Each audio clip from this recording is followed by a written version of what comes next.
episode discusses hurricanes Katrina and most recently Helene and Milton. It is not meant to offend. It is my way of reflecting on these natural disasters that have left the Sunshine State once again devastated.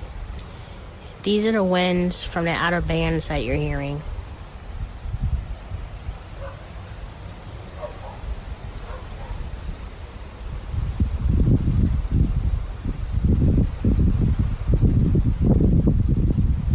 The storm's not here yet. It's expected to make landfall tonight. It's just over 11 o'clock a.m.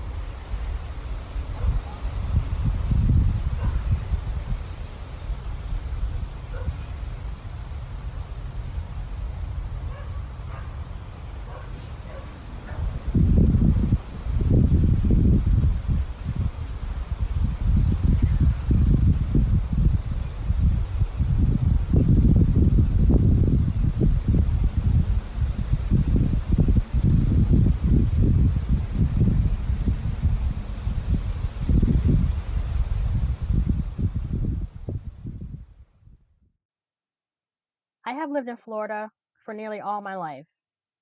My mom and I moved from New York when she got offered a teaching job in the Sunshine State.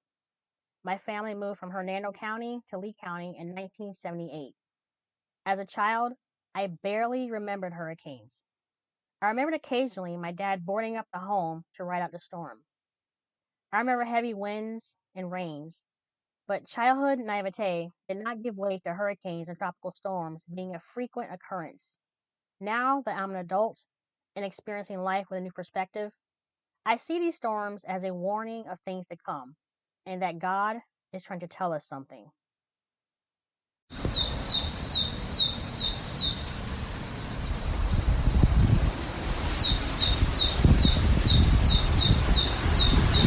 Woo!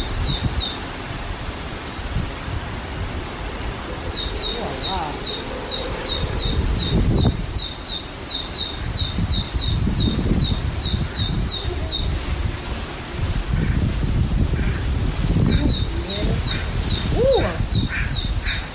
What's that noise? Frog. Frogs make that noise. That one does. You should have had a bird. Would a bird be on this? Oh, it's wet. Yeah. That's a bird. What do you mean, the crow? Hear that noise? Oh, that's a bird. That's a bird that didn't know to fly away.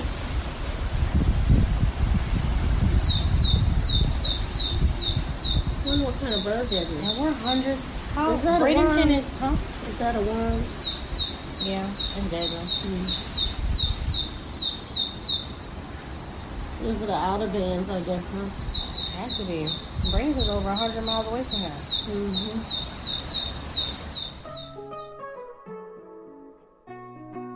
Hello, hello, hello. It's your girl, Akila, host of the Conversation Peace podcast. I greet you in peace. Assalamu alaikum. All right, buckle up. Let's go.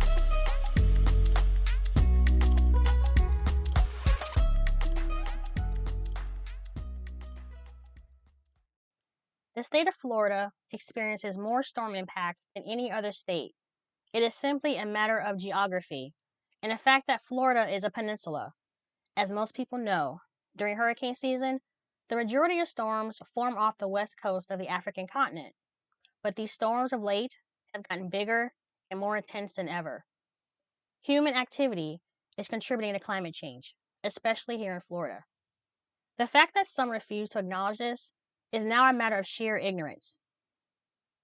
The governor of Florida decided that the term climate change cannot be written into any state laws.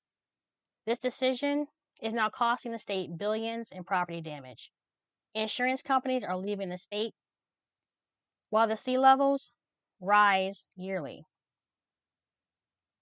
DeSantis posted on X, Florida rejects the designs of the left to weaken our energy grid, pursue a radical climate agenda, and promote foreign adversaries, end quote.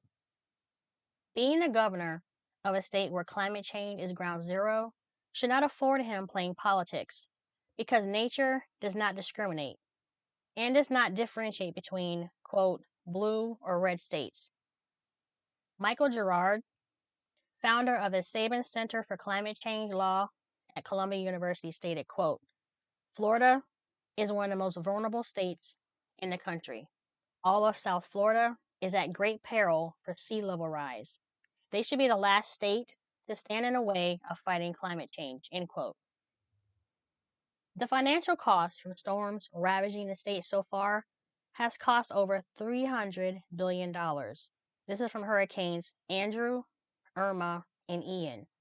It is still too early to estimate what damages hurricanes Helene and Milton have left behind. Recently, Governor DeSantis did not take a call from Vice President Kamala Harris after the devastation left behind by Hurricane Helene. But this is a pattern with him playing politics while his state's citizens try to rebuild their lives looking for government assistance. He vetoed over $29 million in federal energy rebates and energy efficient grants from the Inflation Reduction Act and bipartisan infrastructure law. Florida was one of the few states who refused to compete for $4.6 billion in federal climate grants. Burying your head in the sand is not going to make these storms go away. Climate change is here to stay.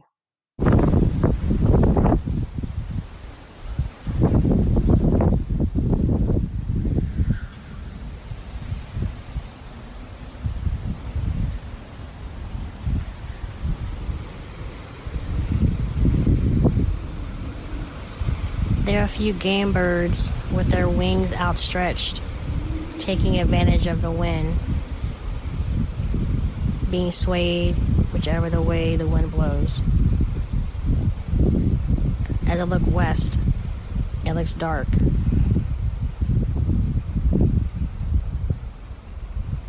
The clouds are being called westward, where the storm is brewing, approaching our area.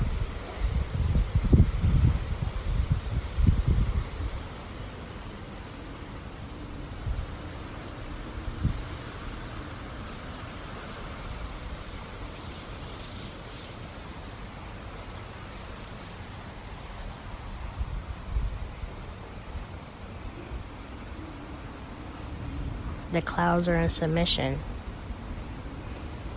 They're being servants, as is Milton, who was a servant of creation, of the Creator.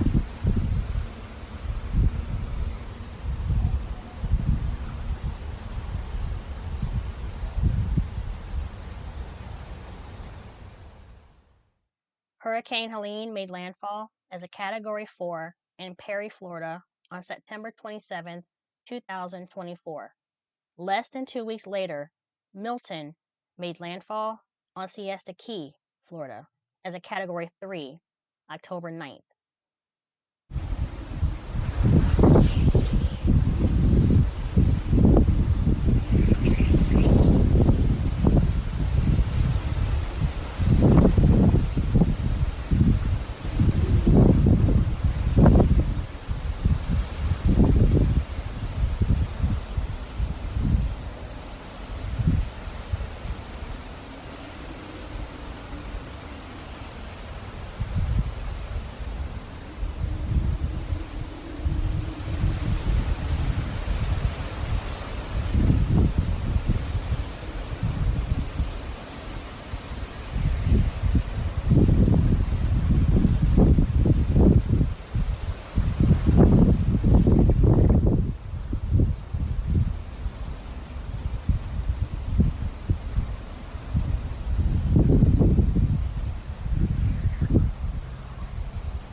I have never witnessed a storm coming off the eastern coast of Mexico and cut across the Gulf of Mexico as Milton did.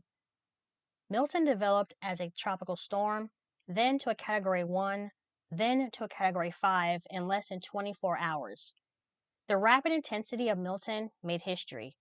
Its maximum winds reached 180 miles per hour.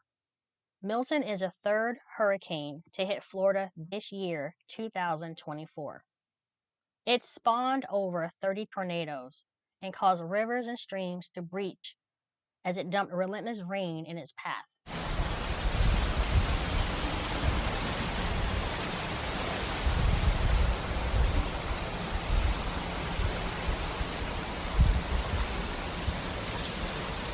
It's about an hour later. The winds have picked up significantly. We already had a tornado warning issued to us for the entire Lee County.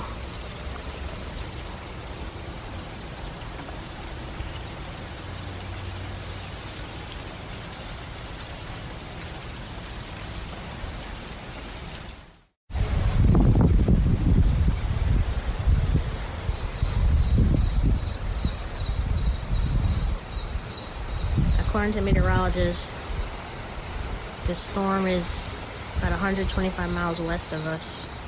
It's passing us right now.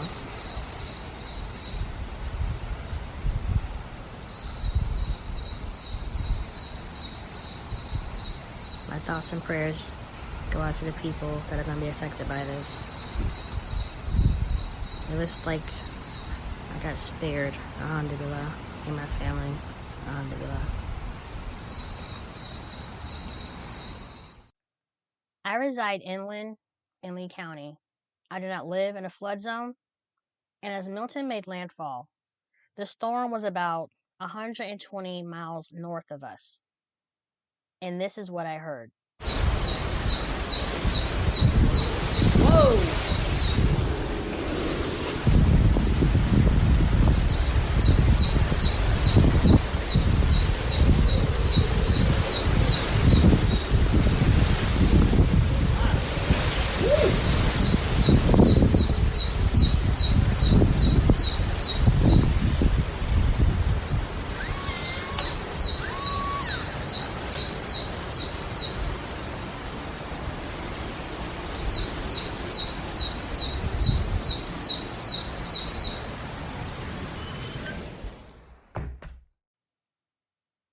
You may or may not want to hear this perspective, but here it is.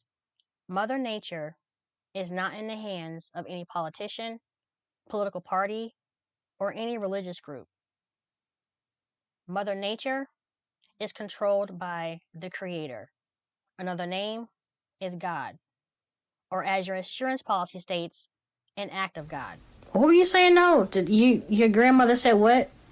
She said, sit down, be quiet, let the Lord do his work. Wow. So they associated everything with God. Something happened, God is in control. There's not a place on earth that does not have natural disasters. Flooding, tsunamis, torrential rainfall, earthquakes, hurricanes, tornadoes, cyclones. Whatever name we give them, they are a natural part of our existence on this planet.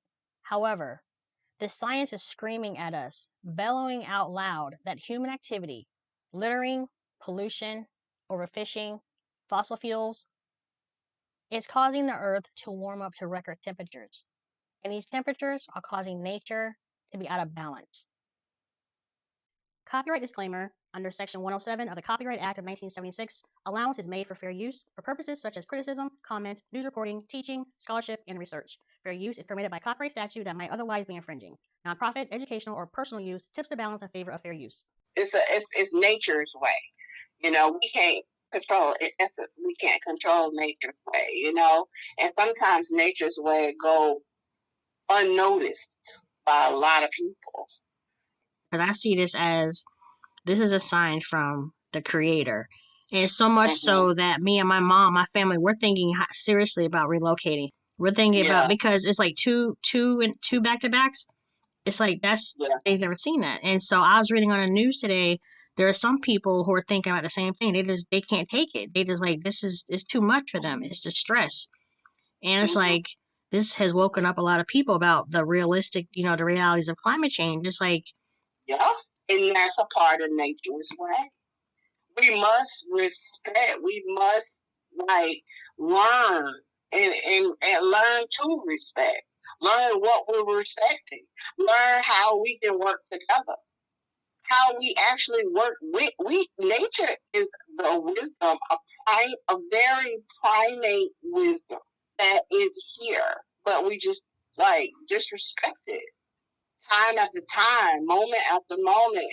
People disrespect, people litter, people don't take into consideration, what they put in the air, in all kinds of forms, not just these big companies, but just on the day to day too.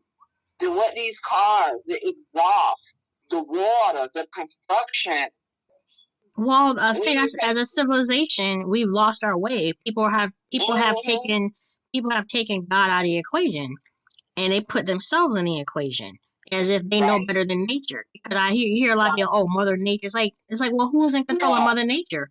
That's a law. right, That's the creator.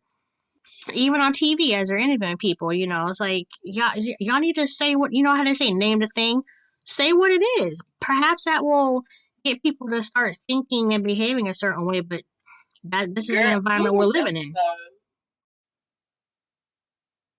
Human beings have a symbiotic relationship with the earth since the first man, Adam alayhi salam. We are made from the materials of the earth and sent down to the earth to be stewards and custodians of the earth. We are connected to the earth from our ancestral parents. We owe a responsibility to this temporal dwelling place. Everything that we need is here, but look at how we treat Mother Earth. Mother Earth. We abuse the hell out of her, but want her to continuously feed our needs. Instead of thinking broadly as a community, we think in terms of nations and tribes and hoard natural resources. We wage war for another country's natural resources and justify it in the name of natural interests. We litter the oceans with plastic. We overfish to the point of extinction. We burn fossil fuels as if the sun has not been there as a source of energy for billions of years. And the sun has millions and millions of fuel left in her tank. We throw trash on the ground so someone else can come and pick it up. We poach wild animals for vanity fur. We are wasteful. The earth is responding back to us. When COVID put the world at a literal standstill, the ozone layer was actually healing itself. While the world continues to grapple with the spread of coronavirus, here is a story that spreads some positivity. The ozone layer of our planet is now healing. The ozone layer helps in absorbing the harmful ultraviolet rays of the sun, which are harmful for human beings. Over the last few years, the layer had deteriorated tremendously. The depletion of the ozone layer is caused mainly by greenhouse gases like carbon dioxide and methane. Another group of greenhouse gases includes the chlorofluorocarbons that are used in aerosols, such as hairsprays, cans, fridges, and for making foam plastic. The largest ozone hole is above Antarctica.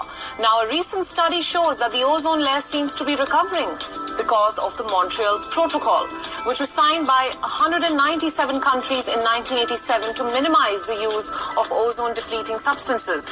It was the first treaty in the history of the United Nations to achieve universal ratifications. The pact made has helped in pausing the depletion of the ozone layer. The latest study also mentions that countries must take more and more robust steps to reduce the emission of ozone-depleting substances in order to reduce the carbon footprint. There is no denying that the lockdowns across multiple countries currently to curb the coronavirus outbreak has had a positive impact on the environment. Have you not seen how God has subjected to you whatsoever is in the heavens and earth? And he has lavished on you his blessings, outward and inward. And among them are men, such a one that disputes concerning God without knowledge or guidance, or an illuminating book. Surah 31, Ayat 20. Natural disasters are all around us and are here to stay. Helene and Milton are signs of what is coming in the future. I know it sounds dire.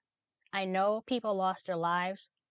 But if we're going to live on this planet that we are destroying, we have an invested interest in shoring up the infrastructure, the roads, the bridges, the homes to withstand what nature unleashes upon us. Not all of us want or can afford to relocate to Mars. We will not always know or can understand God's plans for ourselves, our neighbors, our country, our world. He knows, and we know not.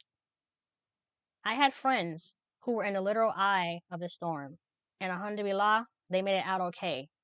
But Milton will not be the last storm, the last test. The storms are coming. How are you preparing? The signs are here. How are you preparing? In the past weeks, I have seen plywood with the words, Milton, go home. Climate is an agent of God. Are we now going to curse the weather or God himself? No. The weather does what it is destined to do. God informs us to study and observe his creation. That includes the weather. So when scientists inform us of climate change, there are some of us who heed and recognize the knowledge being given to us and see the signs, and some that do not, for a variety of reasons. But those reasons should not be politicized, as some people's lives hangs in a balance. When FEMA arrives after disasters to assess the damage, to give food, water, financial assistance, they should not be met with violence. An update here. Authorities in North Carolina have arrested 44-year-old William Jacob Parsons of Bostic, North Carolina. We have the mugshot there. Parsons was arrested and charged with going armed to the terror of the public. He was armed with a handgun and a rifle. Here's what happened. The Rutherford County Sheriff's Office says this arrest was made after deputies were alerted around 1 p.m. local time Saturday that a white male had an assault rifle and had made a threat about possibly harming FEMA employees working after Hurricane Helene and that disaster in the Lake Lurie and Chimney Rock area. Those deputies alerted officers with the local police department and other agencies helping in those relief efforts. That is when FEMA made the decision to issue its stand down to officials. And again, just want to reiterate here that search and rescue efforts are still underway and that FEMA's disaster relief doors are still open. But there was a decision made not to go door to door at that time. Now, Parsons, the suspect here, was later identified by police and transported to the Rutherford County Sheriff's Detention Center Saturday, where he was charged and received a $10,000 bond. He made bond. He was released Saturday evening, while police had initially heard reports of an armed militia. After further investigation, it was determined that Parsons acted alone. And I spoke with Captain Jamie Keever with Rutherford County's Sheriff's Office this afternoon. He told CBS News that local law enforcement remains on high alert right now, but that their office is not aware of any additional specific and credible threats connected to this one. Of course, in this information environment, there are concerns that conspiracy theories and bad information regarding recovery efforts could spur further threats, but really relieved to report that at this point, the Sheriff's Office believes that the suspect acted alone. The man accused of threatening FEMA workers in western North Carolina is opening up. Deputies say William Parsons was armed with a rifle and threatened to harm FEMA employees on Monday. Parsons is now facing a charge and has since bonded out. WFMY News 2's Joseph Leonard spoke with Parsons after he appeared in court today. Deputies arrested North Carolina man William Parsons after they say he posted online threats against FEMA workers a week ago and then showed up to the site armed. Now, we talked to Parsons today. He says he didn't threaten anyone. He said he was just there to help get supplies to people in need. They take anything I said on Facebook is a threat. They need to learn what a threat is. I didn't threaten nobody at any point.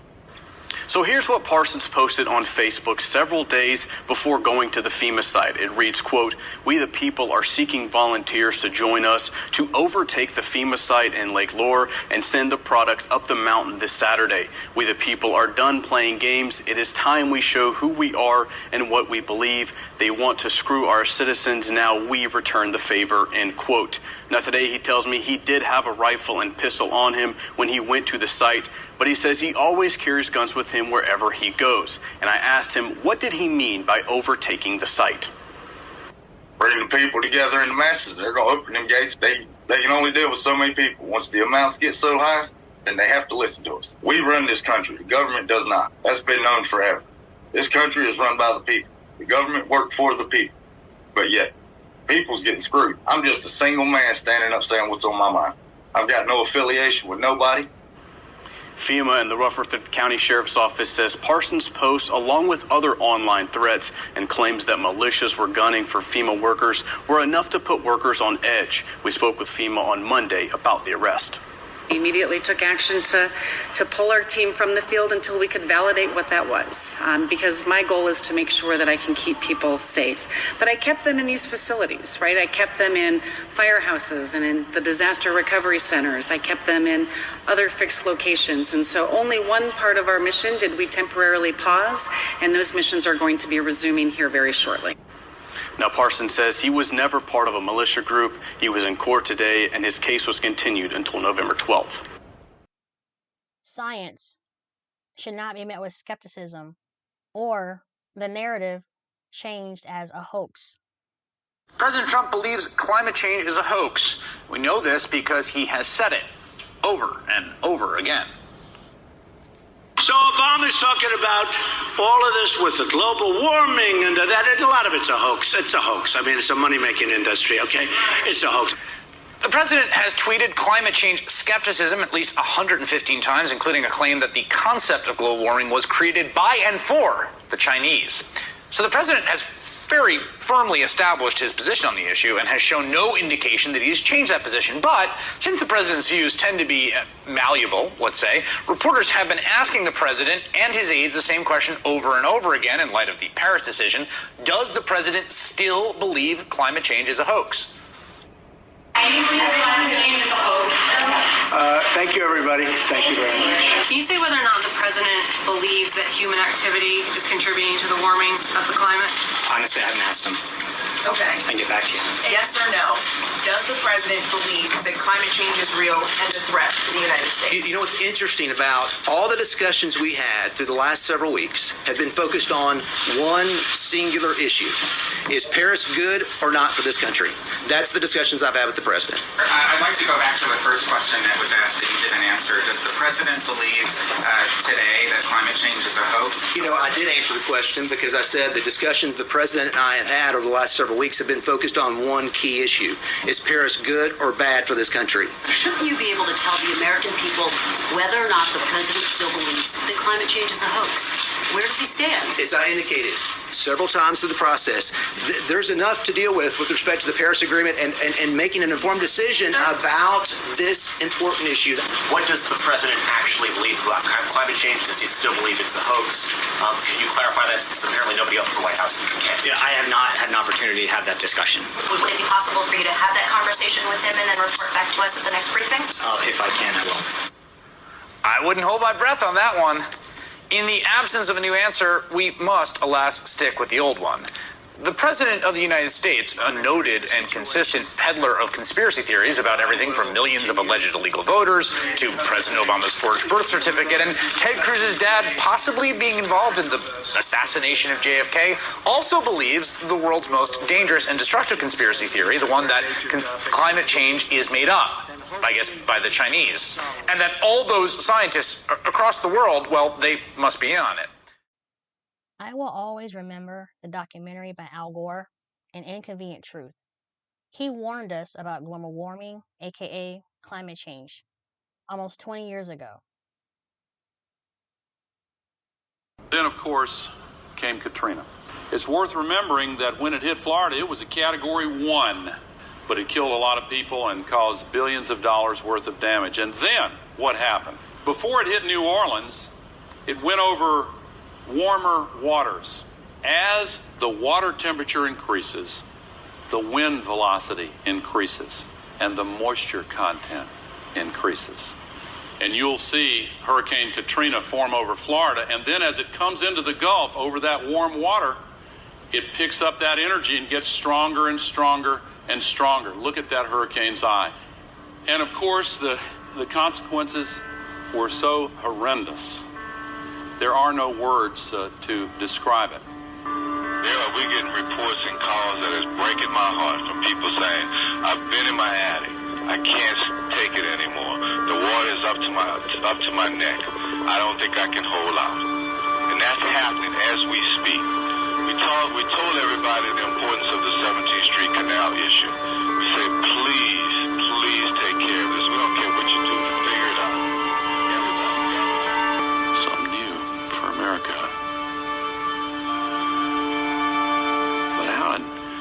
God's name, could that happen here? Could that happen here? Could that happen here? Could that happen here?